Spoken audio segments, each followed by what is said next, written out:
Have you ever felt so tired of trying to improve your English that you almost wanted to quit, wondering if maybe you just don't have the talent for it? In this video, I will share a simple but life-changing story from my real life in the United States, one day without my phone, that unexpectedly healed my marriage, reconnected me with nature, and quietly rebuilt my confidence in listening, reading, and speaking English in the most natural way. The day I turned off my phone. Some days, the hardest part of learning English is not grammar or pronunciation. It is the quiet voice in your head saying, maybe I'm just not good enough. I remember waking up in my home in the United States with that exact feeling pressing on my chest. I was tired of starting again. Tired of promising myself I would practice listening and speaking seriously. Tired of feeling motivated for 2 days and distracted for 10. And strangely, the real change in my English journey did not begin with a new course or a perfect study schedule. It began the morning I decided to turn off my phone for one full day. At that time, my life in America looked stable. I had work. I had responsibilities. I had a family who depended on me. The weather was different from what I grew up with: colder winters, longer drives, wider spaces. The culture moved fast. People answered emails quickly. Messages were short. Efficiency was everywhere. I told myself I was adapting. I told myself I was improving. But every night, when I tried to practice English listening or read a short story out loud, I failed in the same way. 5 minutes into a lesson, I checked a notification. 10 minutes later, I was scrolling through news. I followed educational pages, saved vocabulary videos, and watched Learn English Fast clips. It felt productive. But deep inside, I knew something was wrong. I was consuming English, not living it. Neuroscience explains this in a simple way. Orbrun love quick reward. Every notification gives us a small release of dopamine, the chemical connected to pleasure and motivation. It feels good. But language learning is slow. It requires repetition. It requires focus. It requires moments that feel boring before they feel meaningful. My brain preferred the fast reward of scrolling to the slow reward of real improvement. One evening during dinner, my partner looked at me and said, "You're sitting here, but your mind is somewhere else." That sentence hit me harder than any correction about my accent. My children were telling a story about school. I smiled, but I could not repeat what they said. My partner asked me a question. I answered automatically, without really listening. Living in the United States had given me opportunity, but it had also given me constant digital noise. Work emails arrived late at night. News alerts came every hour. Social media never stopped. I started to feel mentally crowded. Even when the house was quiet, my mind was loud. That night, I lay in bed and noticed something strange. I thought I felt my phone vibrate, but it had not. This phenomenon is real. Psychologists call it phantom vibration syndrome. It happens when your brain becomes so used to expecting notifications that it creates the sensation itself. That moment scared me a little. If my brain could invent a vibration, what else was it inventing? The next morning, before the sun fully rose, I held my phone in my hand. I stared at the screen. I asked myself one honest question: what if my problem is not my English level, but my attention? Instead of checking messages, I pressed the power button and turned the phone completely off. The screen went black. The silence felt heavy. Immediately, my mind started creating worries. What if I miss something important? What if someone needs me? What if I feel bored? It is interesting how quickly anxiety appears when stimulation disappears. I walked into the kitchen and made coffee. Normally, I would scroll while waiting. That day, I simply stood there. I watched the water heat. I noticed the sound of boiling. I smelled the coffee. The house was quiet. I could hear birds outside. I could hear my own breathing. Without thinking too much, I began describing the moment in simple English. The morning is cold. The sky is pale. I feel nervous. The sentences were basic. They were not impressive, but they were real. For the first time in months, I was not multitasking. I was just present. Research in cognitive psychology shows that focused attention strengthens memory formation. When we give full attention to one experience, the brain builds stronger neural pathways. Language learning depends on this. You do not need thousands of new words in one day. You need deep contact with a few words at a time. Standing in my quiet kitchen in America, without my phone, I felt something unfamiliar: space. Space between thoughts. Space to notice details. Space to speak slowly without pressure. Later that morning, my partner saw my phone on the counter. "Did it run out of battery?" they asked. "No," I answered. "I turned it off. Just for today." There was a short silence. Then they smiled softly. "That's a bold move." Bold. I had not thought of it that way. But maybe in a culture where being constantly connected is normal, choosing disconnection is a small act of courage. You might wonder what this has to do with improving listening, reading, and speaking English. For me, it was everything. I had blamed myself for lacking discipline. I had blamed my accent. I had blamed my busy schedule. But the real issue was fragmentation. My attention was broken into tiny pieces. That first phone-free morning felt uncomfortable. My hands reached for something that was not there. My brain searched for quick entertainment. But slowly, another feeling appeared: clarity. I realized that learning English through real-life stories requires presence. If I cannot fully listen to my own family, how can I fully listen to an English audio story? If I cannot describe my own kitchen in simple sentences, how can I confidently speak about bigger topics? Turning off my phone did not solve everything instantly. I still had responsibilities. I still had fears. But it created a clear starting point. A reset. A reminder that improvement begins with attention, not perfection. That day, in my quiet American home, I understood something powerful. The obstacle was not my ability. It was the noise around it. And sometimes, the bravest step in your English journey is not speaking louder. It is choosing silence first. Burnout in a busy American life. Exhaustion does not always look dramatic. Sometimes it looks like sitting in your car in a grocery store parking lot in the United States, engine off, hands on the steering wheel, staring at nothing. That was me a few months after moving into a faster rhythm of American life. On paper, everything was fine. Inside, I felt stretched thin. Living in America taught me many beautiful things: independence, opportunity, diversity. But it also introduced me to a culture of constant motion. Schedules were tight. Deadlines were serious. Even casual conversations often began with, "I'm busy." At first, I admired that energy. I wanted to match it. I wanted to prove that I could adapt. At the same time, I was trying to improve my English listening, reading, and speaking skills. I watched educational videos. I followed English learning channels. I listened to podcasts during my commute.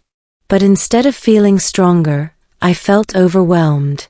Burnout is not only physical. It is mental. Psychologists describe burnout as a state of emotional exhaustion caused by prolonged stress. Your motivation decreases. Your focus weakens. Even small tasks feel heavy. That is exactly how English practice started to feel. After work, I would open an English lesson and promise myself to concentrate for 30 minutes. 5 minutes later, my attention drifted. My brain felt tired before it even began. I would think, maybe I'm just not talented with languages. That thought repeated quietly, like background noise. Climate differences also affected me more than I expected. Winters were colder than I was used to. The sky stayed gray for days. Research shows that reduced sunlight can influence mood and energy levels, sometimes contributing to seasonal sadness. When your mood drops, your motivation to practice anything, especially something challenging like speaking a foreign language, drops too. On top of that, cultural differences created invisible pressure. In America, small talk is common. People chat with cashiers. Neighbors greet each other casually. Colleagues speak confidently in meetings. I admired that openness, but I also felt nervous. Every conversation felt like a test. If I misunderstood a joke, I replayed it in my head later. If I mispronounced a word, I remembered it at night. Instead of seeing these moments as practice, I saw them as proof of my weakness. One afternoon, after a long day, I tried to practice speaking English alone in the living room. I turned on a simple story and repeated the sentences slowly. I walked to the park. The air was fresh. My voice sounded unfamiliar to my own ears. I stopped halfway and sighed. My partner walked by and asked, "Are you okay?" "I'm just tired," I replied. But it was more than physical tiredness. Cognitive science explains something important here. When stress levels are high, the brain prioritizes survival and immediate tasks. The prefrontal cortex, which handles complex thinking and language processing, does not function as efficiently under stress. That means when you are overwhelmed, it is naturally harder to focus on grammar, pronunciation, and comprehension. In other words, it was not that I was incapable of learning English. My brain was overloaded. Modern American life often rewards multitasking. Listen to a podcast while driving. Reply to emails while eating. Scroll while watching TV. I believed I was maximizing time. In reality, I was dividing my attention into small fragments. Studies show that task switching reduces cognitive performance. Every time you shift focus, your brain pays a cost. So when I tried to practice English after a full day of fragmented attention, my mental energy was already drained. There was also a deeper emotional layer. Moving and building a life in another country can quietly affect your identity. You question who you are. You question how you sound. You compare yourself to native speakers. Comparison is dangerous. It creates a gap between who you are and who you think you should be. One evening, I told my partner, "Maybe my English will never be good enough." They looked at me calmly and said, "Good enough for what?" That question stayed with me. Good enough to speak perfectly? Good enough to never make mistakes? Or good enough to connect, to express love, to share a story?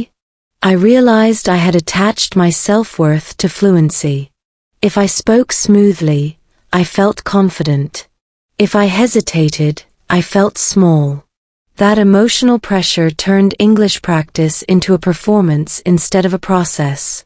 Burnout often comes from unrealistic expectations combined with constant pressure. I expected fast improvement. I expected myself to adapt quickly to American culture. I expected energy every day. When reality did not match expectation, disappointment grew. There is also something important about rest. Research on learning shows that breaks are not laziness. They are essential for memory consolidation. The brain needs downtime to process new information. But my version of rest was scrolling on my phone, which continued stimulating my mind instead of calming it. So I was never truly resting. Sitting in that grocery store parking lot, I noticed how quiet it was. Nos notifications. No voices. Just the soft hum of distant traffic. For a moment, I did nothing. And that stillness felt unfamiliar. Burnout had convinced me that the solution was to push harder. Study more. Practice longer. Consume more content. But maybe the solution was the opposite. Maybe I needed less noise, not more input. Looking back, that period of exhaustion was not a failure. It was information. It showed me that language learning is deeply connected to emotional health. You cannot separate your mind from your motivation. If you are feeling tired of practicing English, it does not automatically mean you are lazy or incapable. It may mean your brain is overloaded. It may mean your expectations are too heavy. It may mean you need a different approach. For me, burnout was not the end of my journey in America. It was the signal that something had to change. A simple challenge from my partner. Sometimes change does not arrive as a dramatic speech or a life crisis. Sometimes it arrives as a quiet sentence across the kitchen table. It was a Saturday afternoon in our small American home. Sunlight came through the window, reflecting off the wooden floor. My children were playing in the living room. I was sitting on the couch, phone in hand, scrolling without purpose. I do not even remember what I was looking at. News headlines. Short video. Maybe an English learning tip I would forget in 5 minutes. My partner walked in, sat next to me, and did not say anything at first. That silence felt heavier than words. Then they asked calmly, "When was the last time you spent a full day without your phone?" He looked a little. "That's impossible," I said. He needed for work. "For messages." For everything. They nodded. "Maybe. But when was the last time you chose not to use it?" The question stayed in the air. Living in the United States had trained me to believe that being reachable was responsible. Fast replies meant professionalism. Constant updates meant awareness. But slowly, without realizing it, my phone had become the center of my attention. Even when I was practicing English listening or reading a short story, my phone was nearby, waiting to interrupt. My partner looked at me again and said something simple. "What if you try one day without it? Just one day. For yourself. For us." It did not sound like criticism. It sounded like care. At first, my ego reacted defensively. "I'm not addicted," I said quickly. "I just use it a lot." That reaction was interesting.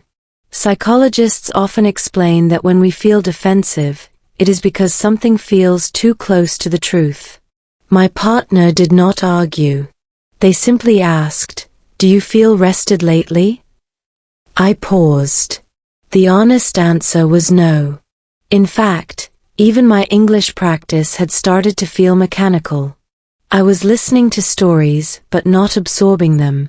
I was repeating sentences but not feeling them. My mind was divided. Al fin the leçon. Half waiting for a notification. Research in behavioral psychology shows that habits are built through cues and rewards. My phone had become both. The cue was boredom or discomfort. The reward was quick stimulation.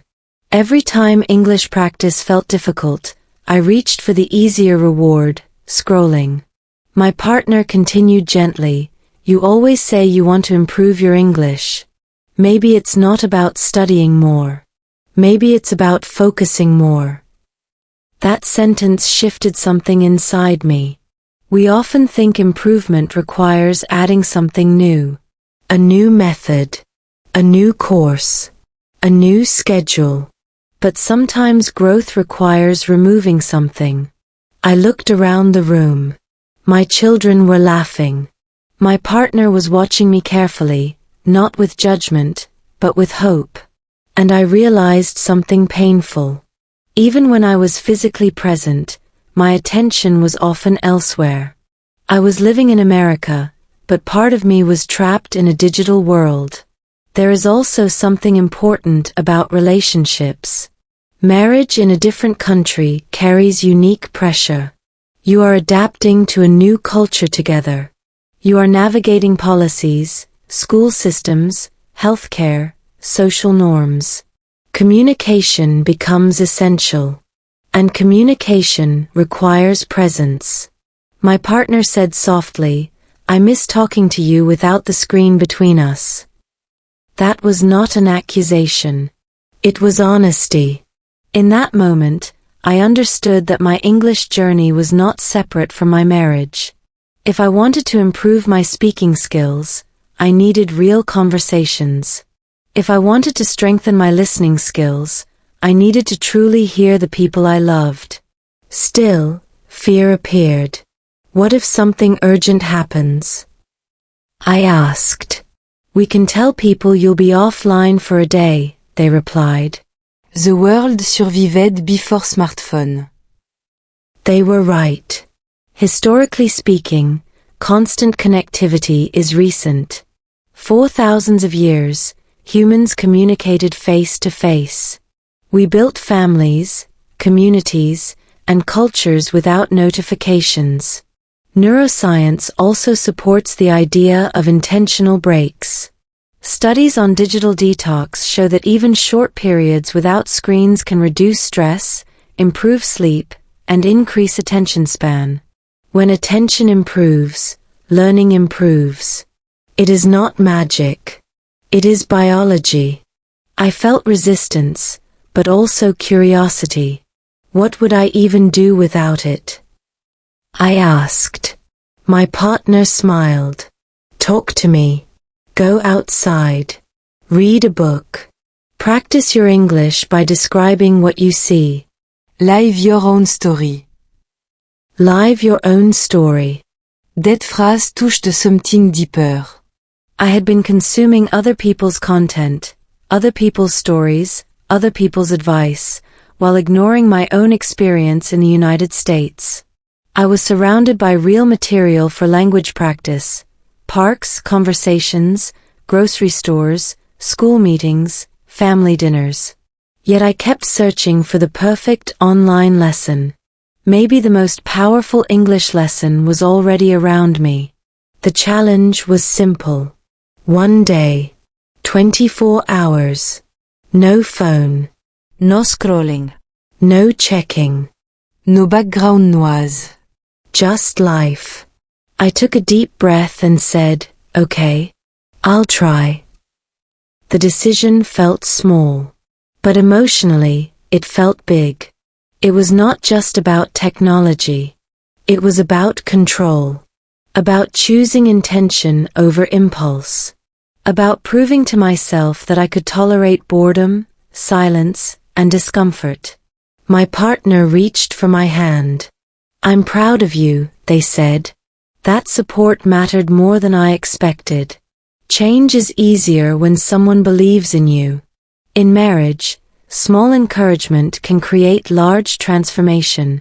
That evening, as I prepared for the next day, I informed a few colleagues that I would be offline for personal reasons. No one protested. The world did not collapse. That realization alone was freeing. Before going to bed, I placed my phone on the kitchen counter. I looked at it differently, not as an enemy, but as a tool that had slowly become a habit. And I understood something quietly powerful. Improving English was not only about vocabulary or pronunciation. It was about reclaiming attention. And the first step was accepting the challenge from someone who loved me enough to say, let's try something different. Morning silence and anxiety. Silence can feel louder than noise when you are not used to it. The first morning without my phone began earlier than usual. Not because of an alarm. Not because of a notification.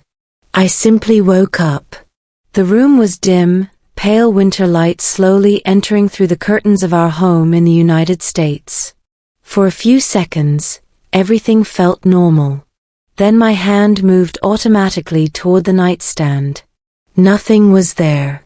That tiny interruption, my hand touching empty space, felt strangely uncomfortable. My brain expected the smooth surface of a screen. It expected information. It expected stimulation. Instead, there was only quiet. This is where things became interesting. Within minutes, my thoughts began racing. What emails are waiting? Did someone message me? Did I miss breaking news? The anxiety was not logical. It was habitual.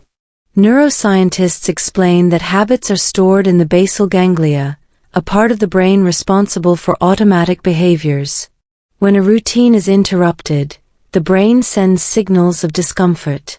It wants the familiar pattern back. In simple words, my brain was protesting. I sat up in bed and took a slow breath. The house was still. I could hear the heating system turn on. I could hear faint wind outside. Normally, I would already be scrolling headlines, absorbing other people's urgency before even standing up. Instead, I was alone with my own thoughts. And that felt scary. Many people believe distraction reduces anxiety. But sometimes distraction only delays it. Without my phone, I could feel my internal noise clearly. It was not just about messages. It was about identity. In America, productivity is highly valued. Being informed feels responsible. Being reachable feels professional. Without my phone, I felt temporarily disconnected from that identity. Who am I if I am not responding? Psychology research shows that uncertainty triggers stress responses in the body. Cortisol level rise when we feel out of control. That morning, my control felt reduced. I did not know what was happening in the digital world, and my brain interpreted that as risk. But here is the paradox. Physically, I was completely safe. He walked into the kitchen slowly. Sunlight was stronger now, touching the table where my phone rested, turned off. It looked harmless, silent, almost innocent. I made breakfast without background noise. No podcast. No news. Just the sound of eggs in a pan and the soft clink of plates. At first, the silence amplified my thoughts. I replayed unfinished tasks in my mind. He imagined worst-case scenario. This is a common cognitive distortion called catastrophizing, when the brain jumps to extreme conclusions without evidence. Maybe I'm missing something important. What if someone thinks I'm ignoring them? These thoughts felt urgent, but they were not facts. They were fears. To ground myself, I tried something simple. I began describing my actions in slow, clear English. I am cooking eggs. The kitchen smells warm. The morning is quiet. Speaking out loud shifted my attention from imagined problems to present reality. This technique is supported by mindfulness research. When you label what you are experiencing in words, you activate the prefrontal cortex, which helps regulate emotional reactions. In other words, describing reality calmly can calm your nervous system. After breakfast, I stepped outside. The air was cold. My breath formed small clouds in front of me. Without earbuds, I heard distant traffic and birds moving in bare trees. The sounds were not dramatic, but they were real. Anxiety still hovered lightly in the background. It felt like an itch I could not scratch. My brain kept searching for stimulation. Studies show that frequent phone use conditions the brain to expect constant novelty. When novelty disappears, boredom appears. And boredom, surprisingly, is often misinterpreted as discomfort. But boredom is not dangerous.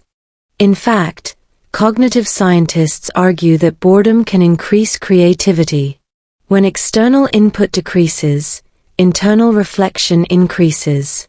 Standing there in the crisp American morning, I noticed details I had ignored for months. The texture of the sidewalk. The pattern of frost on the grass. The rhythm of my breathing. I whisper de simples sentences again. The sky is pale gray. The trees are still. I feel a little nervous, but I am okay. That last sentence mattered. I am okay. The anxiety did not vanish instantly. It softened gradually. Like a wave that rises sharply and then slowly returns to the ocean. Without feeding it with scrolling or distraction, it lost intensity. By mid-morning, something surprising happened. My thoughts slowed down. The urgent feeling decreased. Instead of craving information, I began noticing space. Mental space. Emotional space. This is where learning connects deeply. When the nervous system is calmer, language processing improves. Studies in educational psychology show that high stress reduces working memory capacity. Working memory is essential for understanding sentences, remembering vocabulary, and forming responses. By lowering stress, even slightly, you increase your ability to learn. That morning, without trying to study, I felt more mentally clear than I had in weeks. Later, my partner joined me in the living room. How do you feel? They asked. Strange, I said honestly. But lighter. They smiled. That's a good start. We sat together without screens. No background TV. No scrolling. Juste conversation. At first, it felt almost too quiet. But slowly, it felt natural. The morning silence that had scared me at sunrise now felt supportive. Anxiety had tried to convince me that disconnection meant danger. But reality showed me something different. Disconnection from noise created connection with presence. That day taught me a simple psychological truth. Sometimes, what feels uncomfortable at the beginning is not a threat. It is withdrawal from distraction. And on the other side of that withdrawal, there is clarity waiting. Walking into nature. If you remove the screen, the world becomes wider. Late that morning, after the first wave of anxiety had softened, I did something very simple.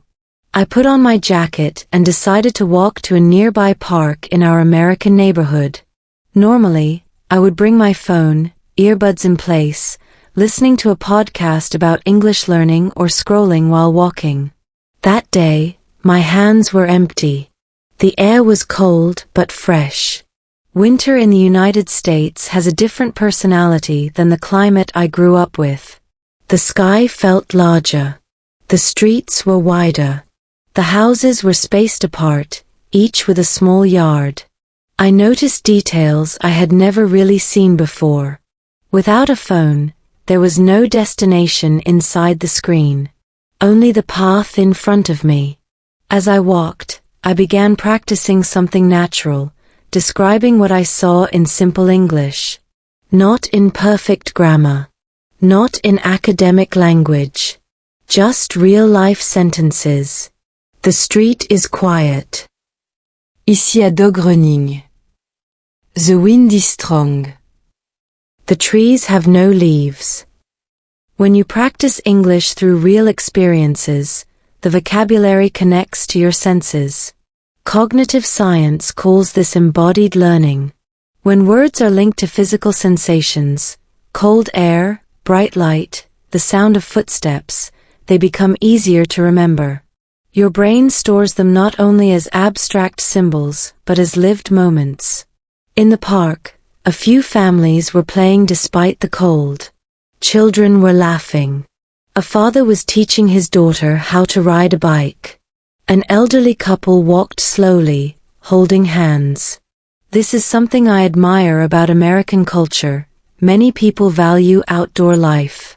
Even in winter, they step outside. Parks are clean, open, and welcoming. Standing there, I realized how much of my English learning had happened indoors, in front of a screen. But language is alive. It belongs to streets, parks, conversations, and shared experiences. I sat on a wooden bench. The surface was slightly damp. I placed my hands on my knees and looked around. Nos notifications. Nos digital voices. Only real sound. Birds moved between bare branches. A distant sirène passed somewhere far away. The wind carried the smell of grass and cold earth. I whispered again, slowly, clearly, practicing pronunciation. The sky look heavy. The air feel clean. I am breathing slowly. When you speak slowly, you give your brain time to organize thoughts. Many English learners feel pressure to speak fast, especially in the United States, where conversations can move quickly. But fluency does not begin with speed. It begins with clarity. Research in second language acquisition shows that comprehensible input and relaxed repetition improve long-term retention. That means you do not need complex vocabulary to grow. You need understandable, meaningful sentences repeated in calm conditions. Sitting in that park, I felt something shift inside me. My English did not feel like a subject. It felt like a tool to connect with reality. I watched a young boy fall off his bike. He looked shocked for a second. Then he stood up and tried again. His father clapped and said, "You got this." That small moment touched me more than I expected. Learning English is similar. You fall. You mispronounce. You misunderstand. But if you stand up and try again, progress happens quietly. Nature has a rhythm that is different from digital life. Trees do not rush. Clouds do not compete. Even the wind moves without urgency. Environmental psychology research shows that time in nature reduces stress hormones and improves attention restoration. This theory, called attention restoration theory, suggests that natural environments gently engage the mind without overwhelming it. That is exactly how I felt. My mind was engaged, but not overloaded. After about 20 minutes, I noticed something surprising. I had not thought about my phone for a while. The urge to check it had faded. In its place was curiosity. Curiosity about the people around me. Curiosity about the sounds and textures of the world. I decided to challenge myself gently. I created a small speaking exercise using what I saw. I am sitting on a wooden bench in an American park. The weather is cold, but I feel calm. I can see families playing. I can hear children laughing. Today, I am practicing English by describing my real life. It was simple, but it was powerful, because it was true. When you connect language to your present experience, it becomes personal. And personal language is memorable language. A woman walked by with a golden retriever. She smiled and said, "Beautiful day, isn't it?" I hesitated for half a second. Then I answered, "Yes, it's cold, but it feels fresh." The conversation lasted only a few seconds. But it was real interaction. No script. No subtitles. Just spontaneous speaking. In that brief exchange, I felt more progress than in many hours of scrolling educational content. Living in the United States offers daily opportunities to practice English naturally, at parks, stores, schools, and neighborhoods. But if your attention is always on your phone, those opportunities pass quietly. Walking back home, I felt lighter. The sky seemed brighter. My step felt steady. I realized something important. Nature did not change my English level. It changed my state of mind. And when your state of mind improves, your learning improves with it. Sometimes the most effective English lesson is not inside an app. It is waiting outside your door. Listening to real sounds. There is a big difference between hearing and listening. When I used to practice English listening skills, I often wore headphones and played podcasts at 1.25x speed. I believed faster meant smarter. I believed if I could understand rapid speech, I would improve quickly. But sitting in that American park without my phone, I discovered something unexpected. Real listening is slower, deeper, and more alive. On my walk back home, I decided to treat the world as my listening exercise. No subtitles. No replay button. No pause option. Just reality. The first sound I focused on was the wind. It moved through the trees in waves. Not constant. Not aggressive. It rose and fell naturally. Then I noticed footsteps behind me, steady, rhythmic. A runner passed by, breathing heavily but consistently. Somewhere in the distance, a car door closed. A dog barked twice, then stopped. Instead of labeling these sounds quickly, I practiced describing them in simple English. Hear the wind. Hear someone running. The dog is barking. The sound is far away. This is a powerful technique for English listening practice. When you actively describe what you hear, you train your brain to process sound and meaning together. Linguists explain that language comprehension improves when the brain connects auditory input with mental images. In other words, when you hear something and create a picture in your mind, memory becomes stronger. Back at home, I continued this experiment indoors. My children were talking in the living room. Instead of half listening while thinking about something else, I gave them full attention. I noticed tone, rhythm, pauses. Listening is not only about vocabulary. It is about emotion. In communication research, experts emphasize that tone carries emotional information. You can understand words but miss meaning if you ignore tone. By slowing down and listening carefully to my family, I realized how often I had previously heard words without truly absorbing them. My partner began telling a story about a coworker. Normally, I might interrupt or glance at my phone. That day, I looked directly at them and listened completely. I paid attention to transitions, expressions, and small details. Listening without distraction felt intimate. And something else happened. Because I was fully listening, I responded more naturally in English. My answers were not perfect, but they were relevant. They flowed from the conversation instead of from anxiety. Research in neuroscience shows that deep listening activates multiple areas of the brain simultaneously: auditory processing centers, emotional regulation systems, and memory networks. When you focus fully, your brain synchronizes with the speaker's rhythm. This process is sometimes called neural coupling. It increases understanding and connection. I experienced that directly. The conversation felt smoother, lighter, more human. Later in the afternoon, I tried a small structured exercise. I asked my partner to read a short paragraph from a book out loud while I closed my eyes. No phone. No recording. Just live voice. I focused on pronunciation, stress, and pauses. When they finished, I repeated what I remembered in my own words. This simple activity strengthened both listening and speaking skills.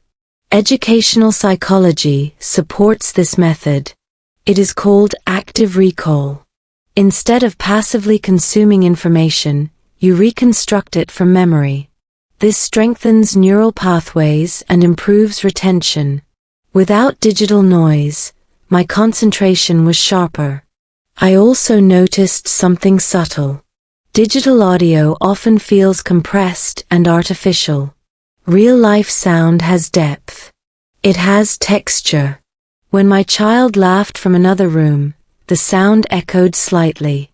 When my partner spoke softly, I could hear breath between words. This sensory richness makes listening meaningful. In American culture, conversations can move quickly. People interrupt politely. They overlap slightly. For language learners, this can feel overwhelming. But by practicing deep listening in calm environments, you build internal stability. You train your ear to detect patterns. I began observing natural speech rhythm. Native speakers often connect words smoothly. For example, "What are you doing?" becomes "Whatcha doing?" Instead of feeling intimidated, I treated these patterns like music. Rhythm before perfection. Standing in the kitchen later that evening, I described the environment again. I hear water running. The plates are touching. My children are laughing. The house feels warm. These simple sentences may seem basic, but they train your ear to link sound with meaning instantly. Studies on attention restoration suggest that when your cognitive load decreases, your sensory awareness increases. Because I was not switching between apps, messages, and media, my auditory system felt sharper. I noticed more detail. The absence of my phone had created space not only for silence, but for real sound. By the end of the day, I understood something deeply practical for English learners in the United States. You do not always need complex audio materials to improve listening skills. You need presence. Listen to your family. Listen to your neighbor. Listen to the wind. Listen to yourself speaking. When you remove digital noise, the world becomes your classroom. And unlike an app, the world does not require Wi-Fi. It only requires attention. A conversation without screens. Real intimacy besoin where distraction ends. That afternoon, after hours without my phone, something subtle had shifted inside me. The anxiety from the morning had faded. My listening felt sharper. My thoughts felt slower, but clearer. And for the first time in a long time, I felt ready to talk, not perform, not impress, just talk. My partner was sitting at the dining table with a cup of tea. No laptop. No television in the background. Just a soft natural light coming through the window of our American home. The house was quiet. The children were playing outside. I sat down across from them and said, "Can we talk?" They smiled gently. Of course. There was no screen between us. No vibration. No notification. Just eye contact. That alone changed the atmosphere. In the United States, life moves quickly. Couples manage work schedules, school calendars, bills, social obligations. Conversations often happen while multitasking, driving, cooking, replying to messages. But deep communication requires something rare, uninterrupted attention. I started slowly, choosing simple English sentences on purpose. I think I have been distracted for a long time. I paused. Not only from English. From us. The words were not complicated, but they were honest. My partner nodded. I noticed, they said softly. Instead of feeling defensive, I listened. That was new. Active listening is a core skill in both healthy relationships and effective language learning. Communication experts often explain that most people listen to respond, not to understand. But when you truly listen, you slow down your internal dialogue. You focus on tone, facial expression, and emotional meaning. My partner continued, when we moved here, everything was new. New culture. New system. New expectation. I think we both tried to adapt by staying busy. They were right. Adapting to American life required energy. Understanding policies, school meetings, work communication styles, it was overwhelming at times. In that stress, our phones became comfort tools. Easy escape. Quick relief. I thought if I improved my English faster, everything would feel easier, I admitted. But I was pushing myself in the wrong way.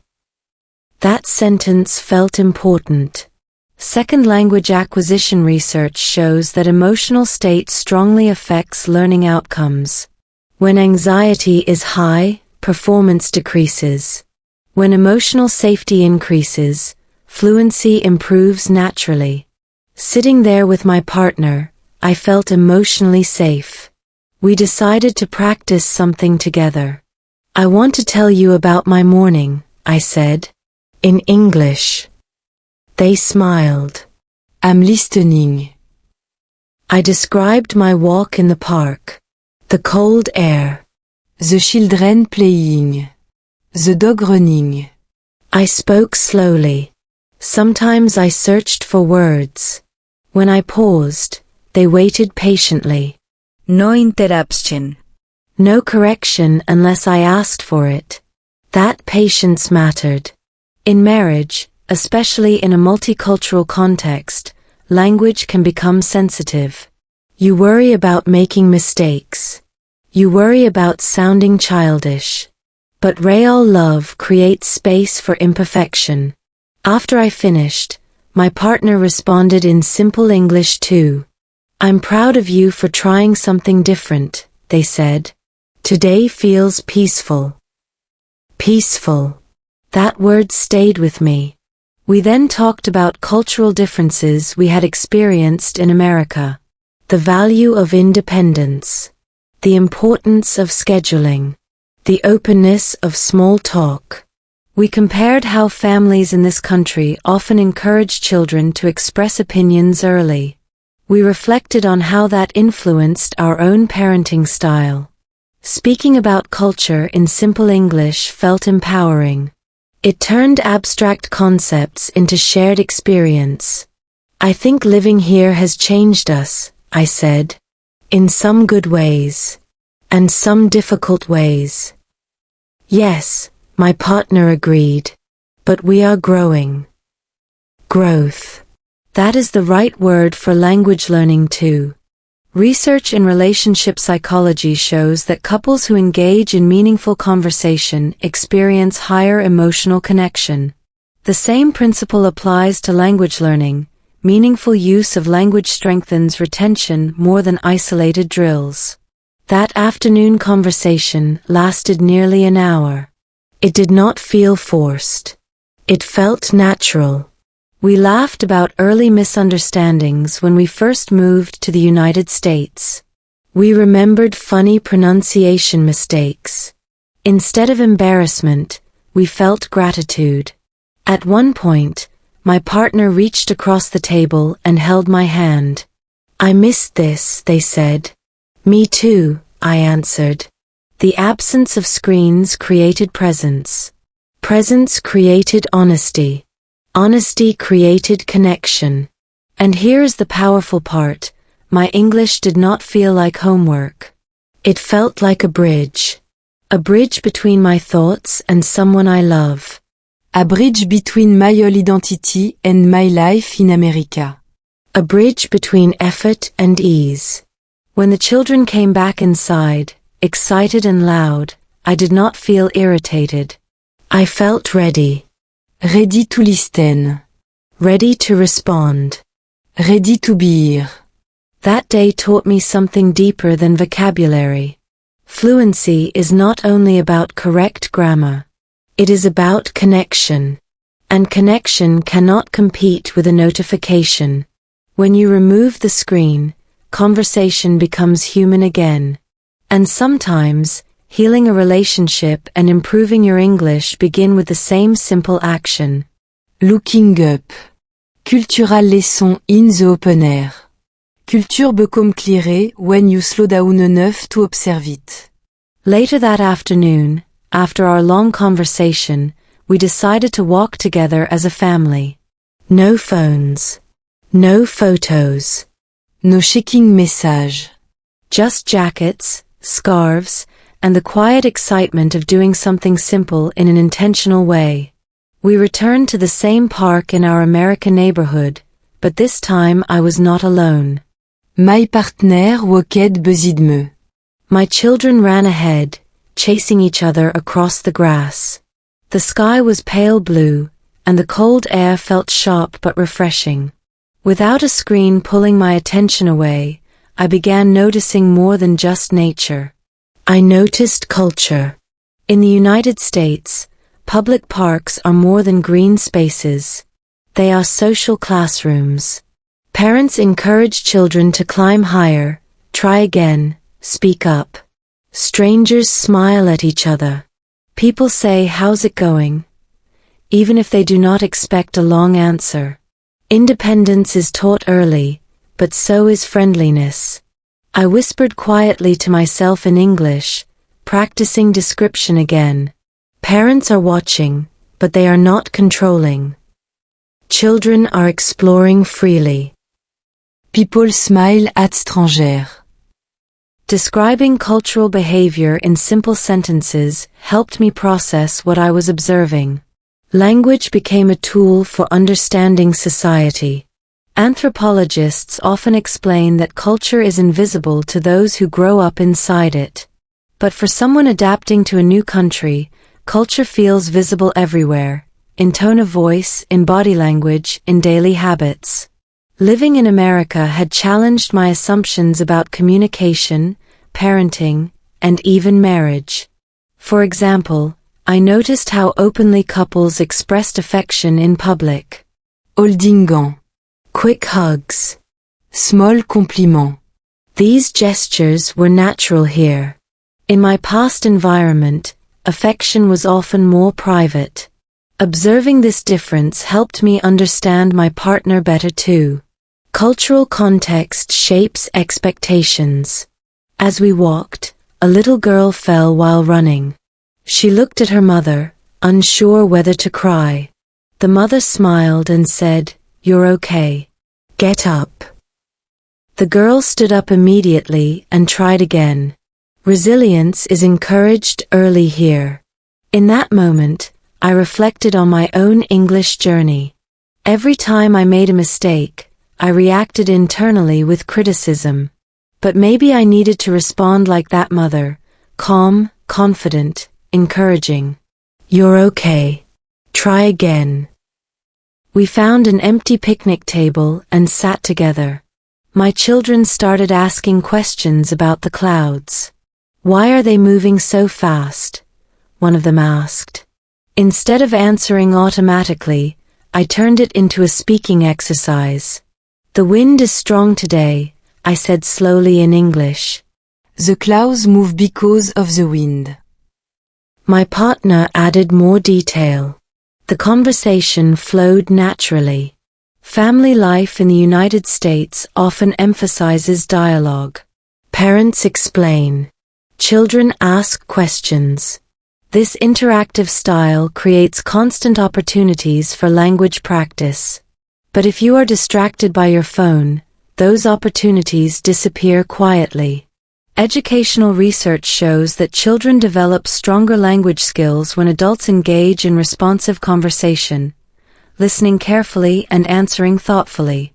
I realized that by improving my presence, I was not only strengthening my English, but also modeling communication for my children. At one point, a neighbor we recognized approached us.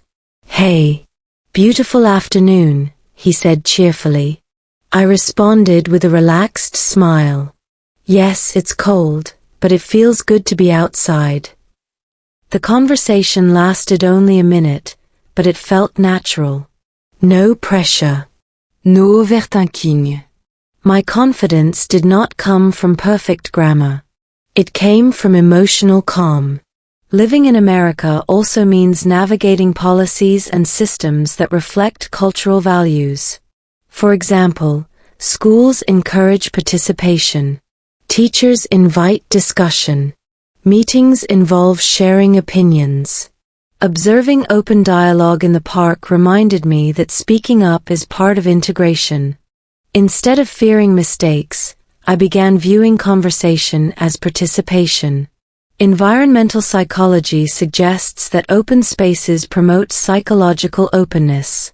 When you stand under a wide sky, your thoughts often expand. Sitting there with my family, I felt that expansion internally. I feel grateful today, I said quietly. For what? My partner asked. For this. For slowing down. For noticing. They squeezed my hand gently. Cultural adaptation is not only about mastering vocabulary or understanding policies. It is about observing daily life with curiosity instead of judgment. When you observe without distraction, you begin to understand patterns. And understanding reduces fear. Fear of making mistakes. Fear of sounding different. Fear of not belonging. That afternoon in the park, I did not feel like an outsider trying to catch up. I felt like a participant learning gradually. The sun began lowering in the sky, casting long shadows across the grass. Children's laughter echoed lightly. A dog barked in the distance. The air grew colder, but none of us wanted to leave immediately. Without phones, time felt slower. I realized something important. Language learning is deeply connected to cultural understanding. You do not only learn words. You learn values. You learn tone. You learn rhythm.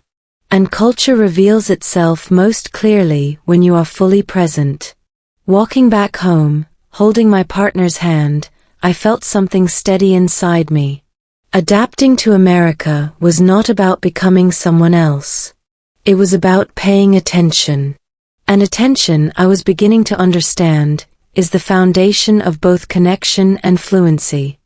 The Science of Digital Detox. By the time evening approached, I realized something surprising. I had survived an entire day in the United States without checking my phone. No emergency. No disaster. The world continued moving. But inside me, something had slowed down. That is when curiosity replaced fear. Why had this small experiment, just one day without a phone, felt so powerful? Why did my listening feel clearer, my conversations deeper, and my English speaking more natural? The answer is not motivational. It is neurological. Modern smartphones are designed to capture attention. Every notification, every red badge, every short video trigger a small dopamine release in the brain. Dopamine is not simply a pleasure chemical. It is a motivation chemical. It teaches your brain to repeat behaviors that feel rewarding. When you scroll, you receive unpredictable rewards, interesting posts, funny videos, important updates. This unpredictability strengthens the habit. Behavioral scientists call this a variable reward schedule, the same principle used in slot machines. You never know what you will get next, so you keep checking. Over time, your brain adapts. It begins to expect constant stimulation. For language learners, this creates a hidden problem. Learning English listening, reading, and speaking skills require sustained attention. You must hold word in working memory. You must tolerate confusion. You must repeat phrases slowly. But if your brain is conditioned for rapid novelty, slow practice feels uncomfortable. That discomfort is not weakness. It is withdrawal. When I turned off my phone that morning, the anxiety I felt was not random. It was my nervous system adjusting. Studies in cognitive neuroscience show that reducing digital stimulation can initially increase restlessness. But after a period of adjustment, attention span improves. This improvement is linked to the prefrontal cortex, the part of the brain responsible for focus, planning, and self-control. When you reduce distractions, this area functions more efficiently. By the afternoon, I noticed exactly that. My thoughts were not jumping between topics. My listening felt steady. When my partner spoke, I could follow the entire story without mentally drifting. That is not magic. It is biology. Digital detox does not mean rejecting technology completely. It means resetting your relationship with it. In the United States, where work culture often demands connectivity, balance becomes essential. Technology is a tool. But without boundaries, it becomes a master. Psychologists also discuss something called attention residue. When you switch from one task to another, checking a message while studying, scrolling while reading, part of your attention remains attached to the previous task. This residue reduces performance in the new task. I had been studying English with constant attention residue. No wonder I felt slow. Another scientific concept relevant here is cognitive load. Your brain has limited processing capacity. If too much information enters at once, performance decreases. Social media, news, and constant updates increase cognitive load dramatically. When cognitive load is high, learning efficiency drops. That explains why my English practice felt exhausting even when it was simple. But something else changed that day beyond attention. Stress levels decreased. Research on screen time shows that excessive digital use is linked to increased stress and sleep disruption. When I removed my phone, my nervous system gradually calmed. My breathing slowed. My mind felt less crowded. Stress reduction directly supports language acquisition. When you feel safe and calm, your brain shifts from survival mode to learning mode. The amygdala, which processes fear, becomes less reactive. The prefrontal cortex regains control. In simple word, calme brin learn better. That evening, I decided to reflect aloud in English. Today I feel different, I said slowly. Not because I studied more, but because I focused more. My partner nodded thoughtfully. You seem lighter. They were right. My shoulders felt less tense. My thoughts felt organized. One of the most powerful realizations came when I considered habit formation. Behavioral science suggests that small, consistent actions create lasting change. You do not need extreme rules. You need manageable boundaries. Instead of promising to eliminate my phone forever, I considered a realistic approach. Phone-free mornings. Phone-free meals. Dedicated English practice without interruptions. Small boundary. Research on habit stacking recommends attaching new behaviors to existing routines. For example, after making coffee, practice 5 minutes of speaking. After dinner, have one screen-free conversation in English. These small rituals build consistency without overwhelming the brain. That day without a phone was not about proving discipline. It was about restoring balance. In American culture, productivity is often celebrated. But true productivity includes recovery. Athletes rest between training sessions to build strength. Muscles grow during recovery, not during strain. The brain follows a similar principle. Focus grows during intentional quiet. By the end of the day, I did not feel deprived. I felt empowered. I had proven to myself that I could tolerate silence. I could survive boredom. I could reconnect with real life without digital noise. Most importantly, I realized that my English ability was never the real problem. My scattered attention was. The science confirmed what I experienced emotionally. When you reduce digital overload, you create mental space. And in that space, growth becomes possible. Choosing presence over noise. The next morning, I did something intentional. I did not turn off my phone completely. I did not delete my apps. I did not make dramatic promises about never scrolling again. Instead, I asked myself one simple question.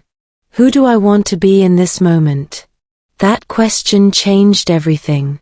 Living in the United States had already challenged my identity. I was learning English as a second language. I was adapting to American culture. I was building relationships in a new environment. Every day required courage. But I had been unconsciously escaping that discomfort through constant digital distraction. When English felt hard, I scrolled. When conversation felt awkward, I checked notifications. When silence felt uncomfortable, I reached for my phone. It wasn't about technology. It was about avoidance. And avoidance quietly steals growth. In this final chapter of my digital detox journey, I realized something deeper. Presence is a choice. Not a mood. Not a personality trait. A choice. Presence means listening fully when someone speaks. It means noticing tone, body language, pauses. It means allowing yourself to think in English without rushing to translate. It means tolerating the vulnerability of making mistakes. For language learners, presence is everything. When you are fully present, you absorb vocabulary naturally. You recognize patterns. You feel émotionnelle nuance. You begin to think in English instead of translating word by word. But divided attention blocks that transformation. Multitasking feel productive. It is not. Cognitive research shows that what we call multitasking is actually task switching. And each switch reduces efficiency. When you practice English while checking messages, your brain fragments. Retention decreases. Confidence weakens. I tested this intentionally. One evening, I practiced English speaking for 15 minutes with my phone on the table, screen facing down. Every vibration pulled my attention slightly. My sentences felt shorter. My thoughts felt scattered. The next evening, I placed the phone in another room. The difference was immediate. My voice sounded steadier. My sentences were longer. I made fewer pauses. Same ability. Different attention. That realization gave me freedom. I did not need better grammar books. I did not need more apps. I needed fewer interruptions. There is also an emotional layer to digital noise that we rarely discuss. Social media creates constant comparison. When you see others speaking perfect English online, traveling, achieving success, your brain quietly measures you against them. This comparison triggers insecurity. Insecurity reduces risk-taking. And language learning requires risk. You must speak imperfectly. You must mispronounce words. You must ask, "Can you repeat that?" You must feel slightly embarrassed sometimes. But comparison makes embarrassment heavier. When I reduced my digital consumption, that comparison faded. I stopped measuring my progress against strangers. I focused on my own improvement. I noticed small victories, understanding a joke, finishing a story without switching to my native language, expressing emotion clearly. Progress felt personal again. That is the hidden gift of digital detox. Clarity. You begin to hear your own thoughts instead of everyone else's noise. Another powerful shift happened in my relationships. During dinner one night, I kept my phone away intentionally. Conversation lasted longer. We talked about childhood memories, cultural differences, even misunderstandings we had experienced in English. Without distraction, vulnerability felt safer. And vulnerability builds connection. In American culture, independence is often valued. But connection creates belonging. For immigrants and language learners, belonging matters deeply. When you are present, you build real bonds. When you are distracted, you miss emotional cues. Language is not just vocabulary. It is relationship. As the days passed, I created small personal rules. No phone during English conversation practice. No scrolling before sleep. 1 hour each weekend completely offline. These were not punishments. They were boundaries. Boundaries protect attention. Attention protects growth. Interestingly, my productivity improved too. With fewer interruptions, tasks finished faster. I needed less time to complete English listening exercises. I remembered phrases more easily. My confidence increased. Confidence is not loud. It is quiet consistency. Looking back at the moment of panic when I first turned off my phone, I smile. That anxiety was a doorway. It forced me to confront dependency. It revealed how often I escaped discomfort instead of growing through it. Growth often hides behind discomfort. When you choose presence, you choose short-term discomfort for long-term strength. The world will not become less noisy. Technology will not slow down. Notifications will continue. Algorithms will compete for attention. But your attention is still yours. And for English learners in the United States, or anywhere, attention is your most valuable resource. If you want better listening skill, protect your focus. If you want better speaking fluency, embrace silence. If you want deeper conversation, remove distraction. Digital detox is not about rejection. It is about intention. In the end, the most powerful lesson was simple. I did not need to escape my life through a screen. My real life, imperfect English, cultural misunderstandings, awkward pauses and all, was already rich enough. When I chose presence over noise, I did not lose connection. I found it. And maybe that is the real fluency we are all searching for. Building a sustainable digital minimalism lifestyle. After several weeks of experimenting with a digital detox in the United States, I stopped thinking of it as an experiment. It became a lifestyle shift. Not extreme. Not dramatic. Sustainable. That word matters. Many people try digital detox for a few days, feel inspired, then slowly return to old habits. The problem is not lack of discipline. The problem is unrealistic expectations. If you treat digital minimalism like punishment, your brain will resist. But if you treat it like alignment, aligning your time with your values, it becomes natural. As an English learner living in the United States, my core values became clearer: fluency, confidence, meaningful relationships, and mental clarity. When I compared those values to my daily screen time, the mismatch was obvious. Digital minimalism begins with one honest question. Does this behavior support the person I want to become? If the answer is no, adjustment is necessary.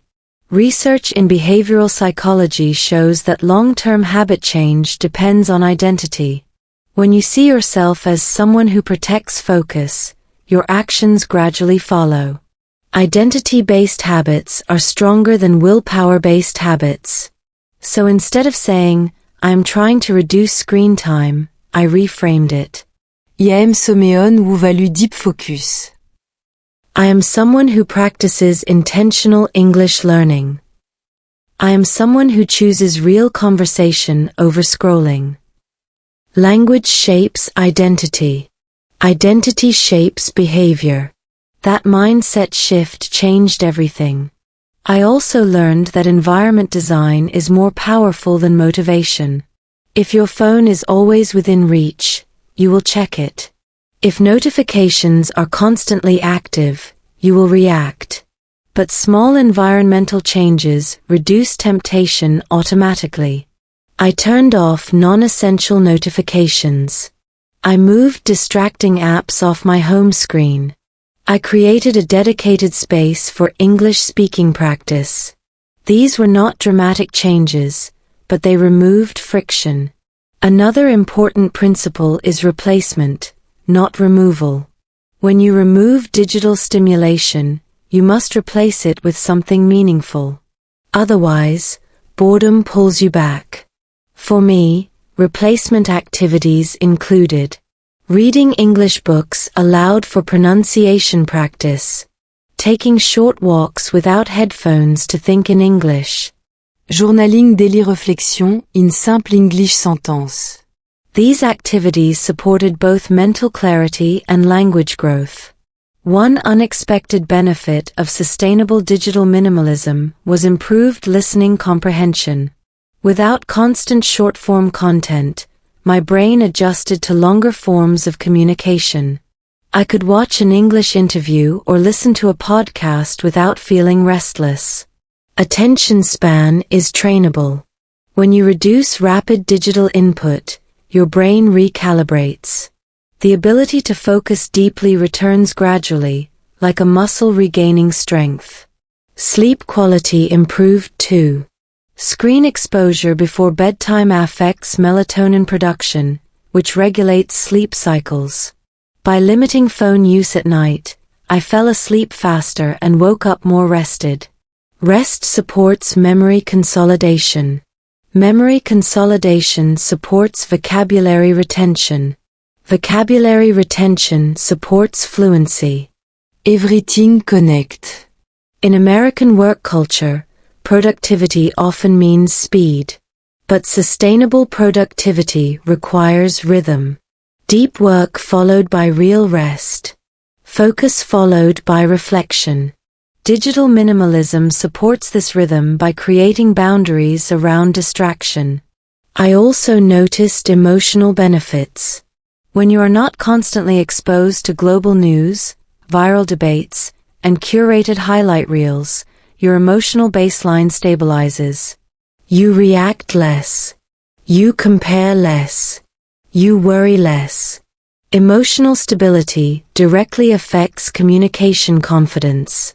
When you feel calm, you speak more clearly. You listen more patiently. You respond instead of react.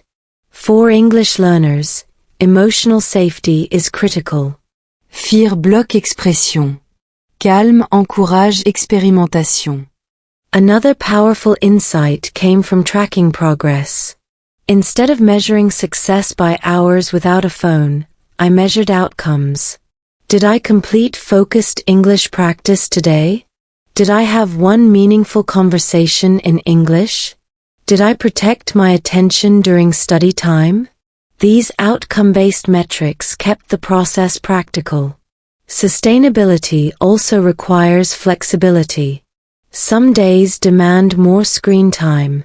Work responsibilities, family communication, or unexpected situations happen. Digital minimalism is not about perfection. It is about awareness. Awareness creates choice. Choice creates control. And control creates confidence. After weeks of consistent practice, I no longer felt anxious when separated from my phone. Silence felt normal. Waiting in line without scrolling felt peaceful. Conversation without interruption felt natural. The habit had reversed. Instead of craving stimulation, I valued stillness. Perhaps the most meaningful transformation was internal. I stopped seeing digital detox as something I was doing, and started seeing it as part of who I was becoming. Soméon intentionnel. Soméon présent. Soméon growing. For immigrants, international students, and anyone learning English in the United States, attention is your competitive advantage. You may not speak perfectly. You may still make grammatical mistakes. But if you listen deeply and respond thoughtfully, communication improves dramatically. Digital minimalism strengthens that advantage. The world will continue accelerating. Technology will continue evolving. But your ability to choose focus remains constant. Sustainable change is quiet. It does not announce itself. It builds slowly, day by day, decision by decision. And one day, you look back and realize something profound. You are no longer controlled by noise. You are guided by intention. That is not just a digital shift. It is a life shift. Redefining success in a hyperconnected world. At the beginning of this journey, I thought Digital Detox was about reducing screen time. Now, standing at the end of this chapter of my life in the United States, I understand it was never just about technology. It was about redefining success. In American culture, success is often visible. It looks like productivity, constant updates, fast responses, public achievements, and measurable milestones. Online, success is curated into short highlights, perfect pronunciation videos, impressive career moves, polished lifestyles. As an English learner adapting to life in the United States, I absorbed those images without realizing it. I mesure my progress against what I saw online. If my speaking was imperfect, I felt behind. If I hesitated in conversation, I felt inadequate. But digital noise distorted my definition of growth. When I stepped back from constant scrolling, I began to see something different. Real success in language learning is quieter. It happens in long conversations that no one records. It happens in awkward pauses that lead to clarity. It happens when you choose to speak even though you are unsure. That is not flashy. But it is powerful. Redefining success required me to separate visibility from value. Just because something is visible online does not mean it is meaningful. And just because progress is invisible does not mean it is insignificant. In cognitive psychology, intrinsic motivation is stronger than extrinsic validation. When you learn English to communicate, connect, and grow, your motivation sustains itself. But when you learn for likes, approval, or comparison, your confidence fluctuates. Digital Detox helped restore intrinsic motivation. I stopped asking, how do I look? I started asking, how do I communicate? That shift changed my study habits. Instead of consuming endless English learning content passively, I prioritized active engagement. I practiced speaking aloud daily. I recorded my voice and analyzed pronunciation. I initiated conversations even when uncomfortable. Active practice builds neural pathways more effectively than passive consumption. Language acquisition research consistently shows that output, speaking and writing, is essential for fluency. Yet digital platforms often encourage passive scrolling instead of active participation. Less scrolling meant more speaking. More speaking meant more confidence. Confidence meant more opportunities. Another important lesson emerged around time perception. When you constantly switch between apps, time fragments. Hours disappear without meaningful memory. But when you engage deeply in one activity, time feels intentional. Intentional time creates meaningful memory. Meaningful memory strengthens language retention. This is especially important for immigrants and international students in the United States. Cultural adaptation requires attention. You must notice social cues, humor, tone shifts, and context.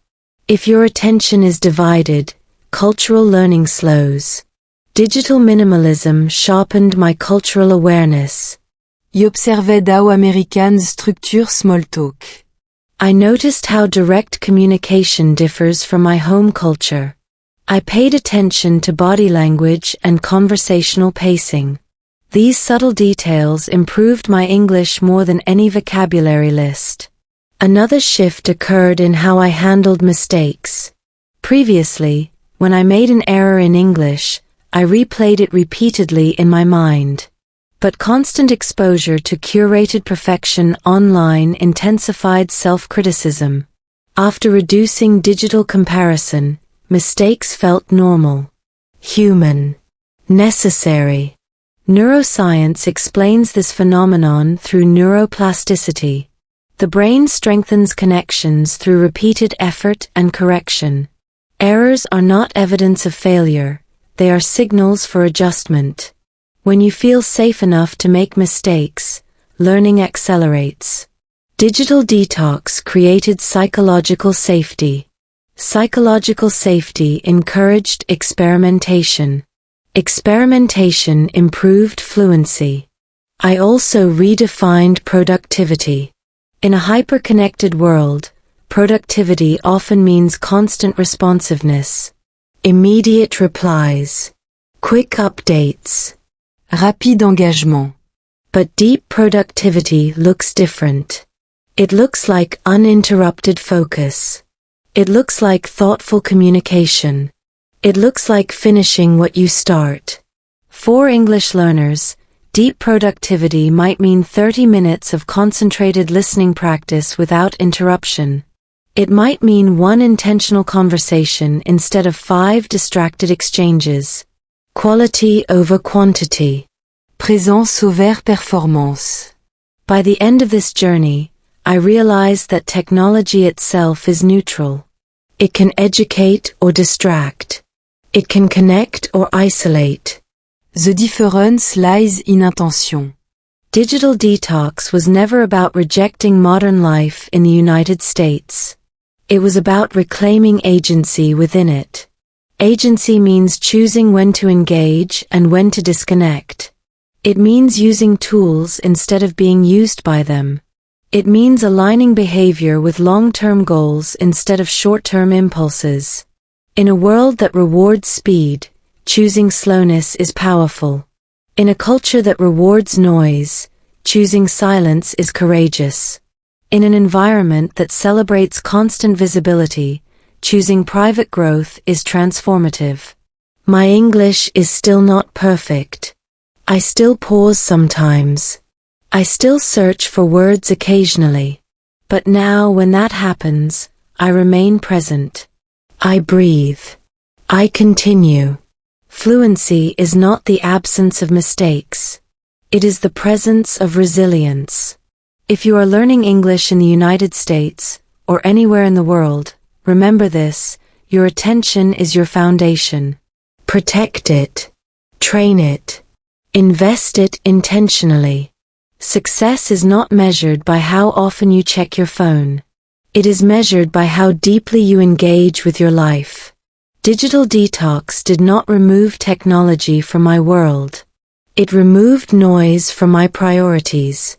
And in that quiet space, I found something more valuable than productivity or online validation. I found clarity.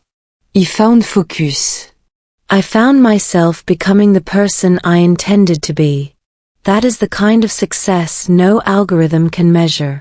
If you've watched this far, something inside you already knows the truth. This was never just a story about digital detox. It was a story about attention, about identity, about who you become when the noise disappears. In a hyper-connected world, especially here in the United States, distraction is normal. Constant scrolling is normal. Multitasking is normal. But normal does not always mean healthy. And normal does not always mean aligned with your goals. When you're learning English, building confidence, adapting to American culture, or trying to grow in any area of life, your attention is your greatest asset. Not talent.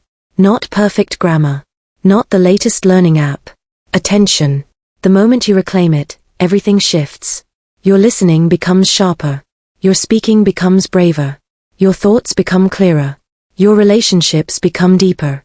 And here's the part most people don't realize. When you reduce digital noise, you don't lose connection. You gain awareness. You start noticing subtle improvements in your English fluency. You begin thinking in English without forcing it. You speak with less fear. You make mistakes and recover faster. You stop performing and start communicating. That's real growth. But here's the bigger question. If one small change, like putting your phone away during conversation, can create this level of transformation, what else is possible? What would happen if you protected one focused hour every day? What would change if you committed to intentional English practice without distraction? Who would you become if your attention worked for you instead of against you? Most people won't try. Most people will keep scrolling. Most people will wait for motivation instead of building discipline. But you're still here. And that matters. This channel isn't about quick hacks or viral shortcuts. It's about real English practice. Real mince shift. Real stories about learning English in the United States. It's about building fluency, confidence, and clarity, step by step. Because language learning isn't just vocabulary. It's identity. It's courage. It's choosing presence over fear. If this story resonated with you, don't let it end here. Take one action today. Put your phone away during your next English conversation. Practice speaking out loud for 5 uninterrupted minutes. Write one honest reflection in English about your attention habits. Small actions create massive shifts. And if you're serious about improving your English listening, speaking, and real-life communication skills in 2026, make sure you subscribe to this channel. Turn on notifications so you don't miss the next deep dive story and practical fluency lesson. In the next video, we're going even deeper. We'll explore what happens when silence forces you to confront something even more uncomfortable than distraction, your inner voice in English. The doubts. The fear of jugement. The invisible beliefs that limit fluency. And trust me, that conversation changes everything. So if you're ready to build real English fluency, improve focus and confidence, adapt to life in the United States, break digital distraction habits, speak naturally without overthinking, stay with us. Your English journey is not behind you. It's just beginning. Drop à comment below. What's the hardest part about staying focused while learning English? I read every comment. And your experience might inspire the next story. Remember, the world will always compete for your attention. But your future is built by what you choose to focus on. See you in the next chapter.